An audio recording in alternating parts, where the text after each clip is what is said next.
What's up boys, welcome back to Auto Unrack for a little bit of an impromptu video. Bit of a strange one. I know a lot of you guys haven't actually seen my face before, which is kind of weird. I'm gonna be honest with you, it's not been a good day for me right now, but I just got a notification, and as I always say, any bad day is made at least that little bit better by a Stradman video. So let me see, have I got the notification? I do. Yeah, it should be right there. Stradman's first Bugatti modification. So I guess let's get on the phone and have a look.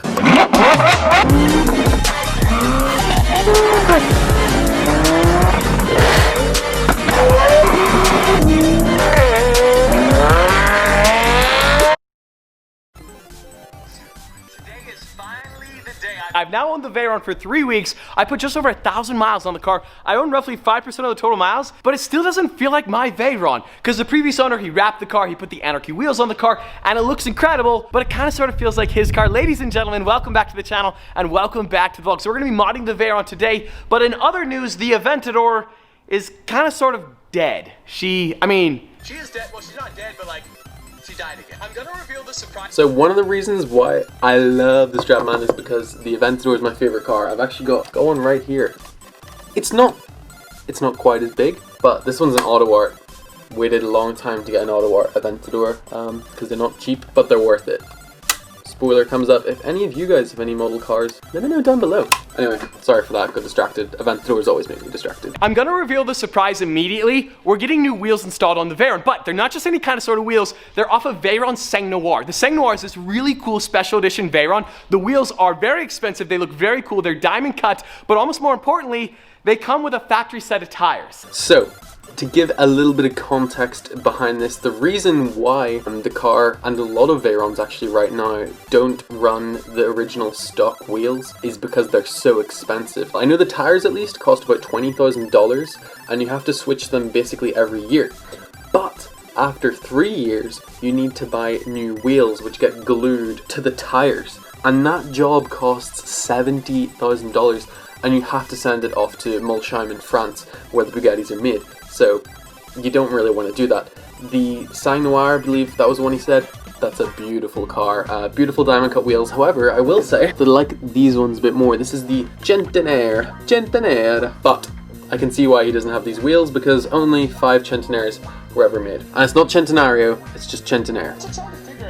Do you guys like this blue interior? It's kind of sort of cool, but I wonder if we could find an upholsterer to make it even cooler. Sorry to pause again. I think he's gonna do the interior in purple. I'm pretty sure he wants to try and upholster it. I personally wouldn't. I think the Bugatti interior is probably done pretty well, but it's the Stradman. If you've watched my other videos, you'll know he likes to do controversial mods to his cars. What's more controversial than reupholstering a beautiful Bugatti interior? Also, yes, we're still running on 850 horsepower. I'm trying to find 93 octane, but I cannot do it. Are we ready? There we go. Sounds so good. I know a lot of you guys have been suggesting that I should use octane boost. Need that 1,000 light. Because here in Utah, we only have 91 octane, so I'm running on 850 horsepower. At 93 octane, we have 1,001. So I called my Bugatti engineer. That's right, I got a Bugatti engineer, boys. We have made it.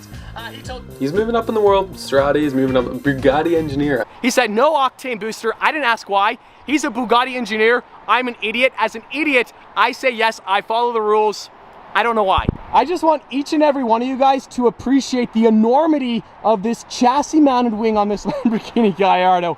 That thing is massive. I want each and every one of you guys to appreciate the enormity of my god. Fun fact, you see the way there's 2 exhausts in the middle of that matte black Gallardo? When Stradman was actually looking to get his Gallardo originally, he test drove a lot of cars, I think a V8 Vantage, a Gallardo obviously, and an Audi R8 V8, and the V8 that he was looking at actually had 2 central exhausts in pretty much the same position. I don't know, I thought that was a cool bit of context. Nate is cool, don't worry about Nate. Nate is awesome, but check out the purple Vossens on this Mercedes.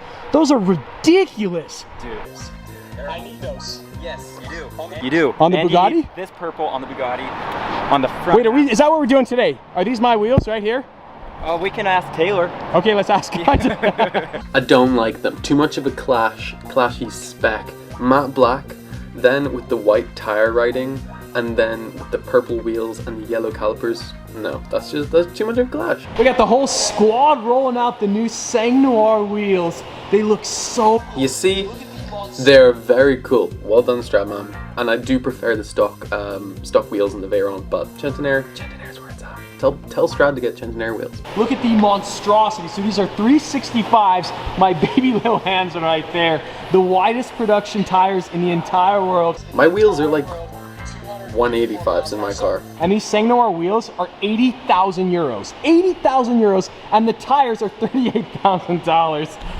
Oh, what did I do? Everything on Bugattis is more expensive. And if you're wondering why he's getting those really expensive tires and wheels when he could just go with the normal ones, I know he wants to make that video so badly. He's wanted to do those top speed runs because that's where he started getting famous. That's where he got his first taste of fame, with those videos of BC, Ben Chen's Veyron doing like 246 miles an hour or something like that.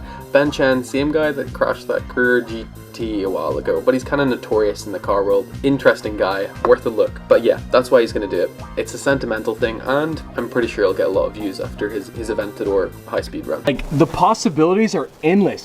I don't hate that. I hate that. I don't like that. That's pretty cool. It looks like the Super Sport World Record Edition. Right here. That's the Harlequin. That was another. Yeah, Harlequin. Wait, go back to the Harlequin. That's my budget. So right we were kind of sort of thinking of doing that. World Record Edition. Right here. Oh, I see. Wait, go back to the Harlequin. That's my budget. So we were kind of sort of thinking of doing that also.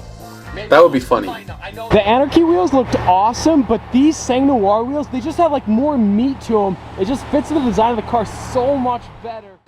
Much nicer.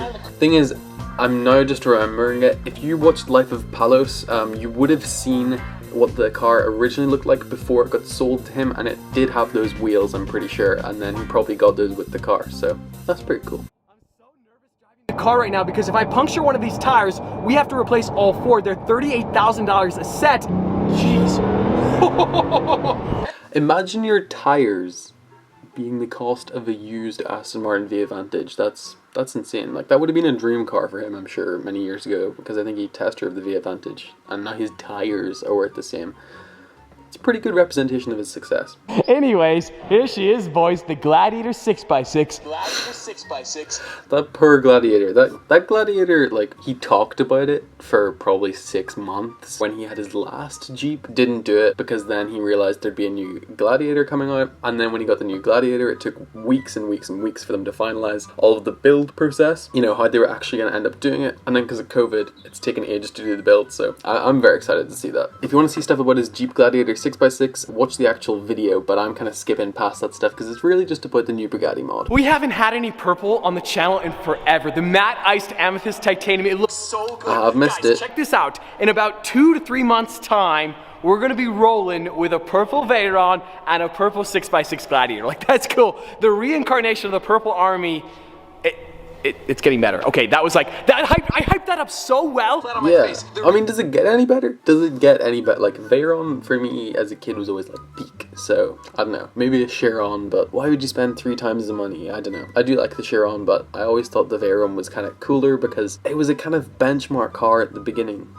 I don't know, so much new technology. This is Todd explaining a W16 Yeah, see right how there. this works? That's a W16, that's an 8-liter W16. They're not too wrong. If you watch the Donut Media video on the W16 and the whole W series thing with VW, yeah, it's a weird looking engine that does all sorts of jiu-jitsu. Yeah, you see? The more you know. Rocket science. Also, like I briefly mentioned, my car has the upgraded Veyron Super Sport suspension. So I have the same suspension as the Veyron Super Sport. It was one of 3 R&D cars that was actually sent back to the factory in France. It's like a $100,000 option. Now, truth be told, I haven't really driven enough Veyrons to notice a difference, but someday I'd love to drive another Veyron, drive my Veyron, and see if there is a difference. I'm assuming there is. It's $100,000, but in Veyron world, I feel like everything's $100,000. So, the Veyron suspension. I thought I didn't know anything about this, but I just did remember about it. Harry Metcalf from Evo magazine, you may follow Harry's garage. He did a video with a Veyron Grand Sport Vitesse doing the Mille Miglia run throughout Italy. And in that video, he was actually mentioning how the suspension was actually changed incredibly drastically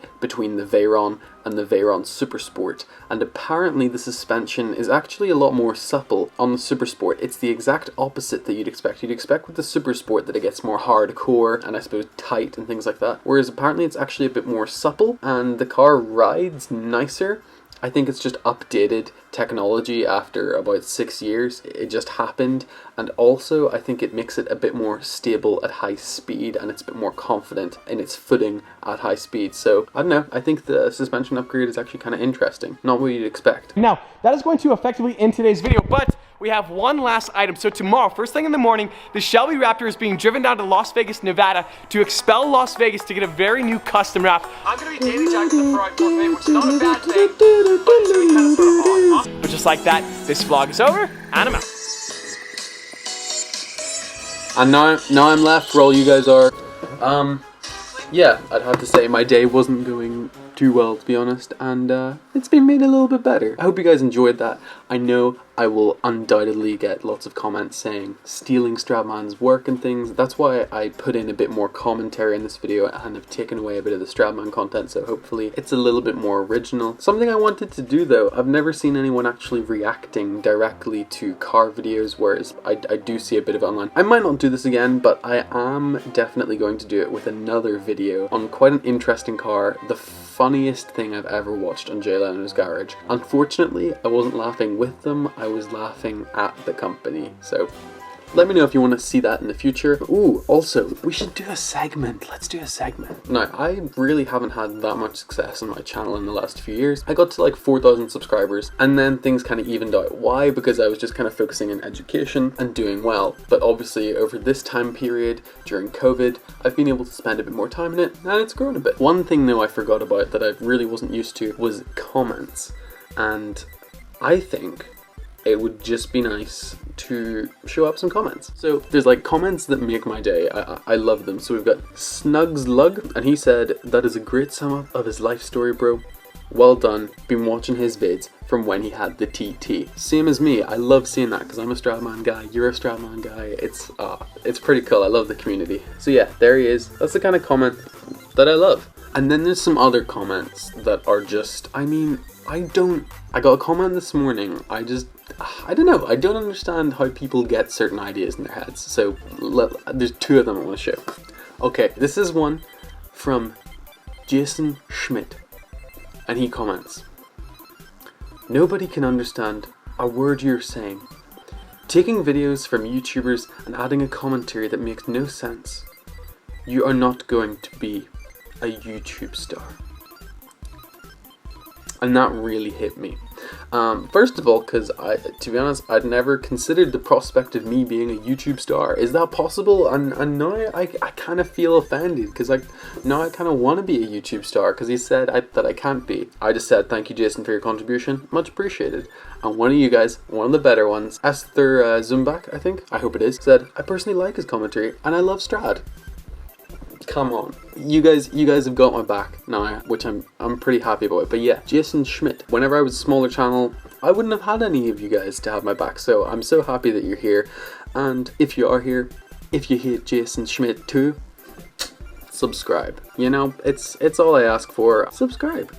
That's all we want. I want to hit 10K by the end of the year, and I also my big goal, get a shout out on the Stradman YouTube channel. How cool would that be? I don't want to just be posting Stradman content, but I feel it's become an integral part of the channel. I feel that we've got a lot of Stradman followers and fans, and I'm a Stradman follower and fan. I've been following for like 7 years, so it would be nuts for me to not embrace that to some degree. And so I think as the probably, I don't know, biggest Stradman fanboy channel, I mean that's essentially what it is. I can try and sugarcoat it, but that's what we're getting into. It would be awesome if we had a shout out on Stradman, if we had a shout out in Burlacker or Summit Life, and we should definitely talk about those channels more in the future. If you guys would like me to talk about more of my comments, if you guys want me to do more reactions, reviews on other channels, let me know. But that's it for today. Thank you so much everybody for watching. You guys are basically my best friends right now because I'm locked down in my home, and I love seeing all of your comments. That's why I'm trying so hard with YouTube right now. So thank you so much for following. I really appreciate it. I'll see you in the next video. Take care everybody.